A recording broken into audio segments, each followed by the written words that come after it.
മംഗളവാർത്തയിൽ രൂപപ്പെട്ട ഹൃദയത്തുടിപ്പ് മുതൽ കാൽവരിയിലെ ചിതർത്തെറിച്ച മാംസകഷ്ണത്തിലേക്ക് അത്ര ചെറുതല്ലാത്തൊരു ദൂരമുണ്ട്. റോമാക്കാർ തങ്ങളുടെ പടയോട്ടങ്ങൾക്കിടയിൽ പിടിച്ചടക്കിയ നാടുകളിൽ സമാധാനം സ്ഥാപിക്കാനെന്ന് പറഞ്ഞ് പേർഷ്യക്കാരിൽ നിന്ന് കടം കൊണ്ട കഴുമരമാണ് കുരിശ്. കുറ്റവാളിയുടെ രക്തം ഭൂമി വീണ ഭൂമി ശപിക്കപ്പെട്ടതാകുമെന്ന സങ്കല്പത്തിൽ നിന്ന് ഉരുത്തിരിഞ്ഞ ഒന്ന്. ആർക്കെന്നിൽ കുറ്റം ആരോപിക്കാൻ കഴിയുമെന്ന് പറഞ്ഞ നൈർമല്യത്തിന്റെ അവസാന വാക്കായ ഈശോയും കഠിന ശിക്ഷയുടെ കഴുമരമായ കുരിശും. ഒരിക്കലും ചേരുംപടി ചേരാൻ പാടില്ലാത്ത ഈ കാര്യങ്ങൾ എനിക്കും നിനക്കും വേണ്ടി ഒന്നായത്.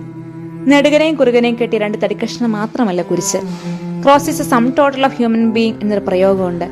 എന്റെയും നിന്റെയും ദുഃഖത്തിന്റെ സമുച്ചയം. ഗർഭപാത്രത്തിലെ സംശയിക്കപ്പെട്ട കുഞ്ഞു മുതൽ ഈ ഊരുതണ്ടി ഷണ്ടനാണോ എന്ന ചോദ്യം വരെ ഒരാൾ കടന്നുപോകേണ്ടി വരുന്ന എല്ലാ ദുഃഖങ്ങളും കുരിശിൽ അടയാളപ്പെടുത്തിയിട്ടുണ്ട്. നിന്റെ ജീവിതത്തെക്കാൾ അരക്ഷിതമായൊരു ജീവിതം അവനും ജീവിച്ചിട്ടുണ്ട്. കാലത്തൊഴുത്തിലെ പഞ്ഞ മുതൽ കാൽവരിയിൽ പെറ്റമ്മയുടെ മുമ്പിൽ കൈത്തലം കൊണ്ടുപോലും നാണം മറയ്ക്കാൻ പറ്റാതെ വായുവിൽ തൂങ്ങി സ്വന്തം തോളിൽ തലചായ്ച്ച് മരിക്കേണ്ടി വന്നൊരു ദൈവത്തെക്കുറിച്ച് നീ ചിന്തിച്ചിട്ടുണ്ടോ? അതെല്ലാം അവൻ സഹിച്ചത് നിനക്ക് വേണ്ടി മാത്രമാ. അതുകൊണ്ട് മനസ്സിലാക്കപ്പെടുന്നില്ല എന്ന നിന്റെ ചിന്തയ്ക്ക് ഉത്തരം കുരിശിലെ ആ ഒറ്റമുറിവായി മാറിയ ദൈവത്തിലുണ്ട്. അവന് നിന്നെ മനസ്സിലാകും. അവന് മാത്രമേ നിന്നെ മനസ്സിലാകൂ. ആമേൻ.